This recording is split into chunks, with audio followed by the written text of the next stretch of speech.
Y cuéntale además cómo es tu mesa en la que sueles comer. No tengo mesa. Es una caja de zapatos. ¿Comes en una De caja? zapatos, no, marica. Conciencia de clase obrera. Como de verdura.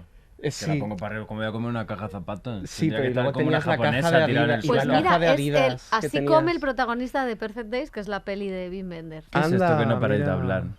Pues esto es de el Wim cine láser Wenders. que hemos empezado, hemos arrancado Oh. de esta manera un poco inusual, porque nos visitan dos enfants terribles, uno del cine y otro del teatro, que ahora también es del cine. Pablo Maqueda, Paco Becerra, ¿qué tal? ¿Cómo estáis? Muy bien. Ahora os hacéis los buenos. ¿Qué has comido? Ven el pilotito y ya activan el modo bueno. Y les estábamos preguntando qué habían comido y entonces Paco Becerra, están ayunas. Nada. Llevo desde anoche a las 11, no he comido nada. ¿Qué hora es? Las 4. Pues mira, haz cuenta. 11, 12, 1, 2, 3, 15, 16 horas, 17. Madre mía. Qué valentía. Yo no sería capaz. No. Podríamos estar hablando de comida todo el programa, pero no, vamos a hablar de La Desconocida, que es la película que habéis escrito y dirigido, que estuvo en el Festival de Málaga, una propuesta muy inquietante en la que, bueno, vamos a empezar.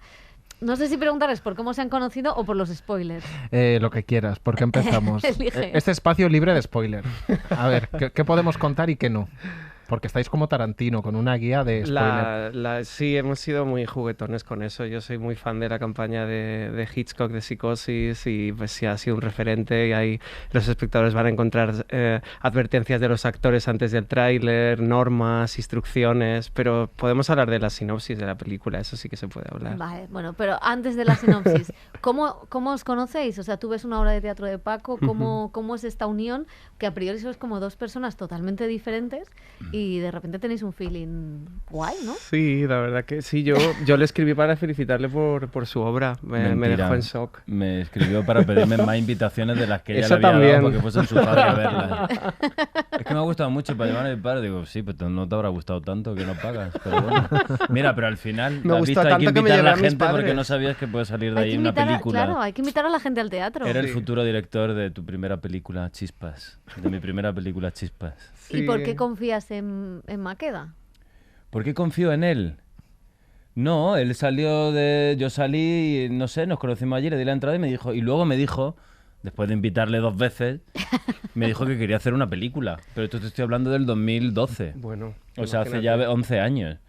Y claro, pues digo, pues empieza, ¿sabes? Quiero hacer una película. Pues toda esta gente que te encuentra en la puerta del teatro muchas veces que te dice cosas, pues yo pensaba que era una más, ¿no? Una cosa más que te dicen, a ver, el chico ya había hecho una película que a mí me había encantado, que me parece una de las mejores películas independientes del cine español, y yo, la verdad es que se llama Manic Pixie Dream Girl, y yo confié por eso, porque había visto una película sin presupuesto, sin apenas nada, por así decir, una película precaria totalmente y que es brillante. Y entonces pues le dije que si sin dinero era capaz de hacer eso, pues con algo de dinero pues supongo que podría hacer algo mejor. Y entonces pues también pues le dije que sí quería hacer la película, que adelante, y ha tardado pues 10 años en hacerla. Con más dinero. Bueno, porque era la primera, ahora ya vamos a tardar poco. Ah. Quiero decir, era por conseguir el dinero, porque también confía un poco en ti cuando todavía no has dado resultados comerciales, por así decir. ¿Y cómo ha sido ese trabajo conjunto en el guión? Lo primero, porque claro, la obra es de, como decías, de hace 10 años. Ese trabajo y esa convivencia, tengo también entendido, Sí. para alumbrar Sí, el porque guión. El guión se ha escrito a 6 manos. Aquí falta Isea Viana, productora y guionista también de la peli. Es que Paco Vieja amiga del programa, vamos a dejarlo ahí. Sí, es que Paco se vino a vivir con nosotros para adaptar el guión y fue un proceso muy intenso y Pero muy voy a hacer un disfrutado inciso. además. En esa convivencia no hubo ayunas, porque en esta casa se come muy bien.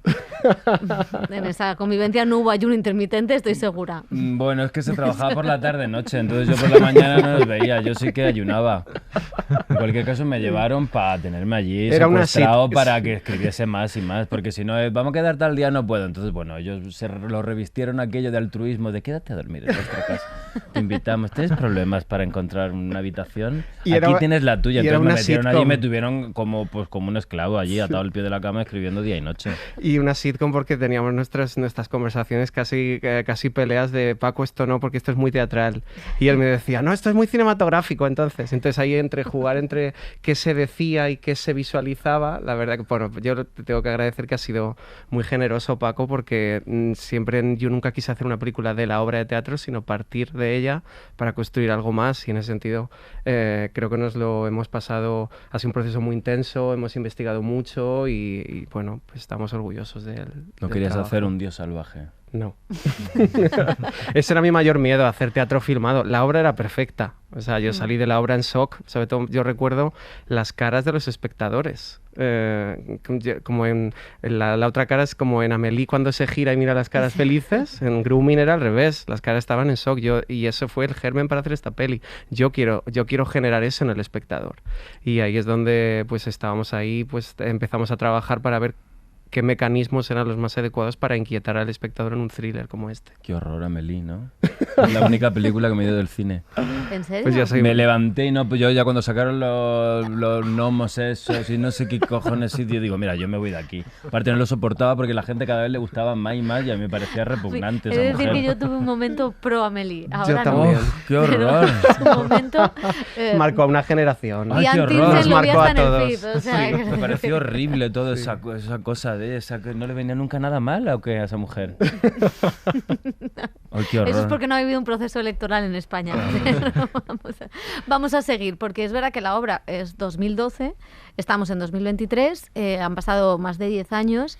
Claro, en medio de todo esto ha habido un movimiento feminista brutal, un Me Too, que son temas que pueden dialogar con temas de la película, de la obra.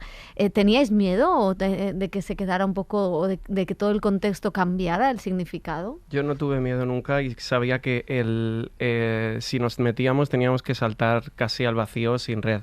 Es un tema complejo, había que tratarlo con mucho respeto. Sobre todo desde el primer momento de la película no hay fisuras sobre ni matices sobre el personaje de Leo, pero una vez ya ahondamos en lo terrible de ese personaje, vamos a rascar un poquito y ver qué hay ahí, porque de eso queríamos hablar, de cómo los seres humanos escondemos secretos oscuros, terribles a veces, que en muchas ocasiones no somos capaces ni de contar a nadie. Y eso para mí era lo que cuando hablamos mucho queríamos hablar de eso en la película. Sí, yo no, vamos, es que en ningún momento advertí ni siquiera que tuviésemos que tener precaución. Creo. O sea, es que ni siquiera hablamos de cuidado con esto por si, a ver, ahora han cambiado el signo de los tiempos y esto ahora se entiende. Yo no recuerdo esa conversación. No, porque siempre hemos querido hacer una película que rete al espectador. Yo creo que nos hemos acostumbrado muchas veces a un tipo de cultura como que nos da la razón, incluso cierto didactismo en ocasiones, y en esta película era justo lo contrario. Es una bofetada al espectador, ponerle un espejo de una realidad terrible. Sí, la que moral existe. se la pones tú, la de cada espectador, pero la Sí. película no juzga. Sí. Y yo creo que eso es lo inquietante. En cualquier caso, la película, más allá de lo argumental y de la trama, yo creo que habla de algo que va más allá de lo que tú estás intentando apuntar, que yo creo que la película habla de todas aquellas cosas de las que nos avergonzamos y de las que somos incapaces de socializar con absolutamente nadie. ¿Vosotros creéis que os vais a llevar algo a la tumba que no le habéis dicho? O sea, que os vais a morir sin haber socializado algo, que os vaya a despedir vuestros días sin haber compartido algo vuestro, íntimo y personal. Si yo te contara. Ah, sí, tienen muchas. Bueno, pues de eso ¿Aquí va dónde me ves? Bueno, de eso va la película, de estas cosas que no saben ni tu pareja, ni tu familia, ni tus padres, y que te tienes que buscar la vida. De lo desconocido, y cómo lo desconocido a veces puede ser tan terrible como para destrozar la vida de una persona. Y creo como que en la literatura, por ejemplo, estamos como nos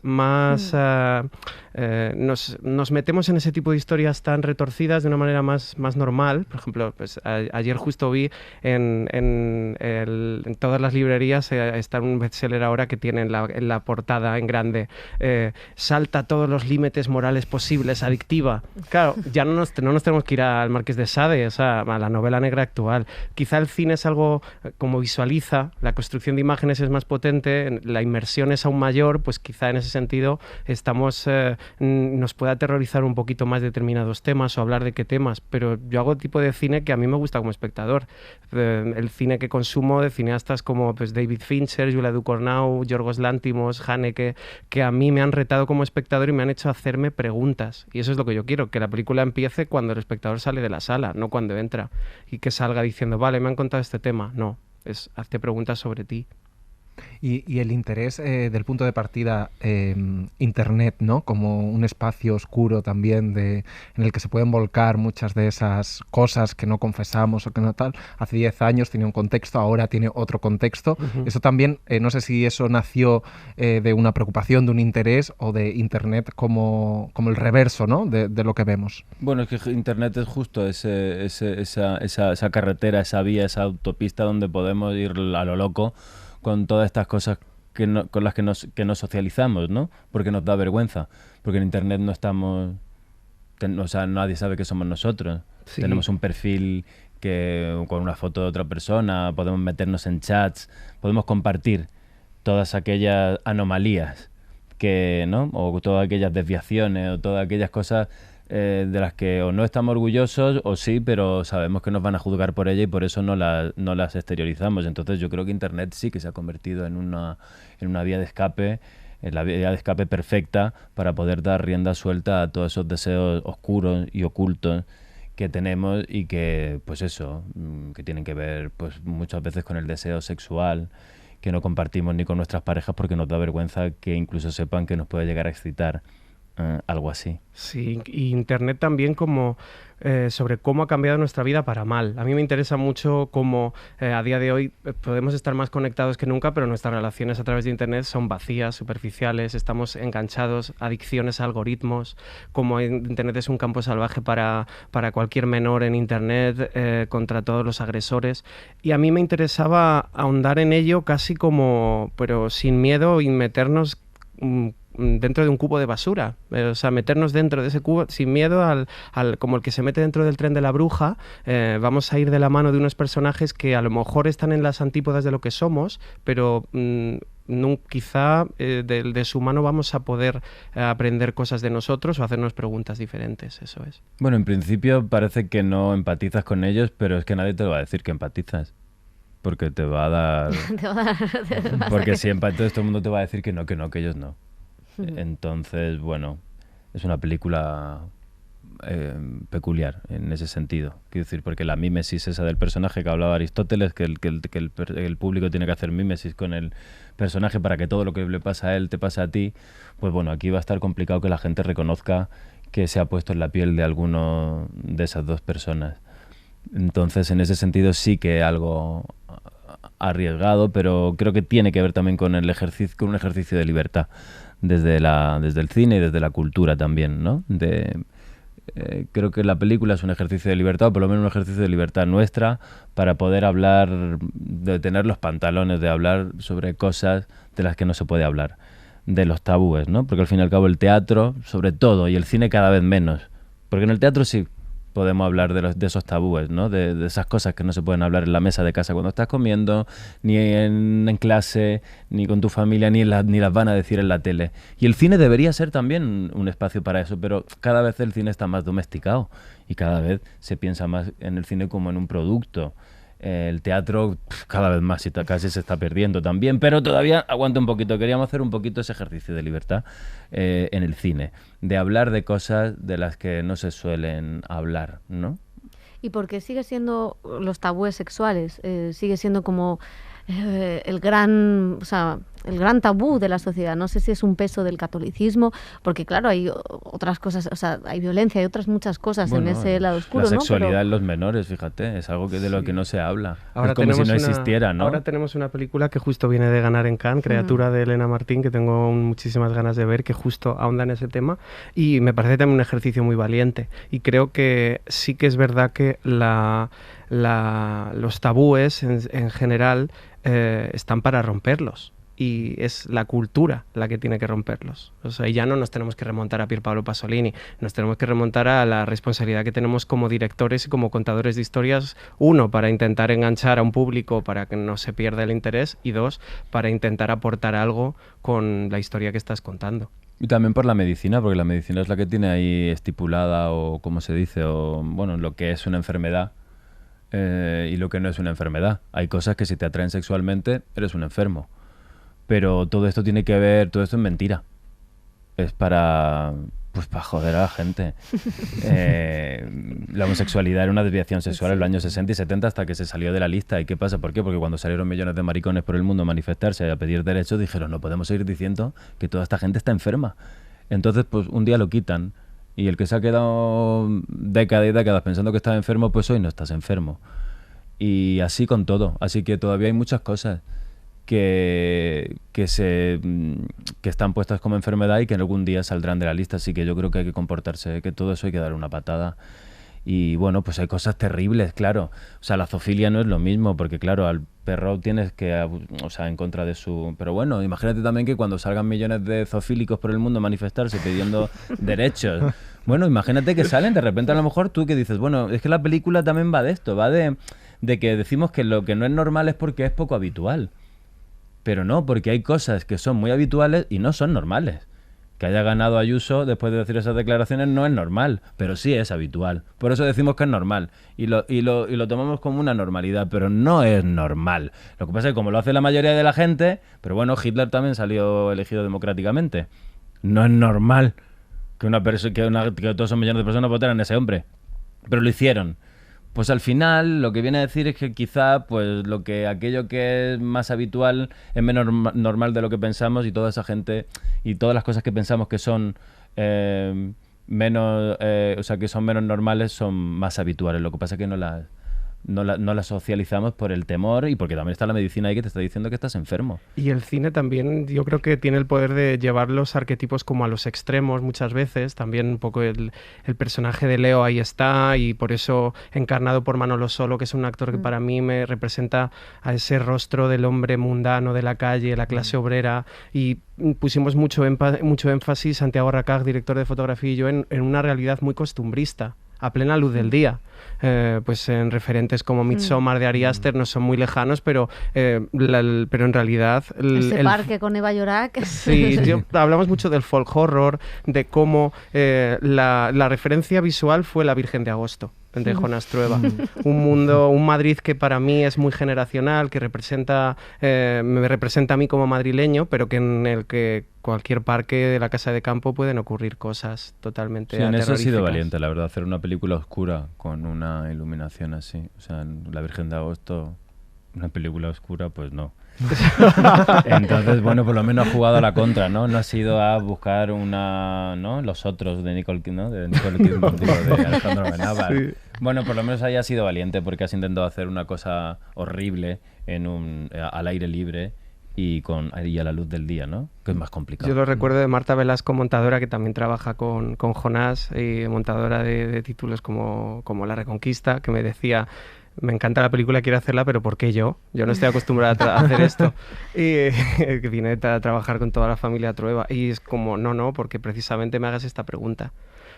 Porque la realidad es terrorífica y que no hay que trufarla de absolutamente nada estéticamente. Y para mí me parecía esa la metáfora perfecta de cómo cualquier persona con la que te cruzas en la calle o en un supermercado puede esconder un secreto terrible. Me interesa mucho en las secciones de sucesos cuando siempre salen los vecinos. Pues siempre saludaba, parecía una buena persona, nunca me lo esperé. Eso es lo desconocido que ahonda esta película. Y ahora que hablas del montaje, uno de los puntos fuertes de la peli, o uno de los desafíos, es el ritmo que tiene en ese intercambio, en ese toma y daca que hay a lo largo de la película. ¿Cómo fue diseñar la toma, que no perdiera el ritmo? Pues un proceso muy intenso y muy compartido con los actores, porque yo me involucro mucho en los ensayos, improviso con ellos han reescrito el guión conmigo, que para mí era muy importante que hicieran ese trabajo de llevar aún más verdad la palabra que ya estaba en el texto, y más un texto como el de Paco, que hemos respetado mucho, que tiene muchos ripios, que tiene muchas sonoridades, y para mí era muy importante que estuviera, pero sobre todo que a la vez que hay giros en la película que van cuestionando todo lo que ves, pues te hagan hacerte preguntas, como el thriller coreano, que es un poco mi máxima referencia a la hora de contar esta película y en el montaje. Películas como I Saw the Devil o Old Boy o Mother de Bong Joon-ho, películas en las que casi no sabes dónde agarrarte. Es como un caleidoscopio que vas mirando y dices, uy, me está saliendo ahora una... Pues esto era igual. Y queríamos ser muy juguetones con el espectador en ese sentido y llevarle a un viaje que no esté acostumbrado en el cine español. Pues ha sido un placer hablar con vosotros. Nos vamos a despedir a ritmo de Julio Iglesias. Ay, qué bien, qué bonito. Qué maravilla, muchas gracias. Sorpresa.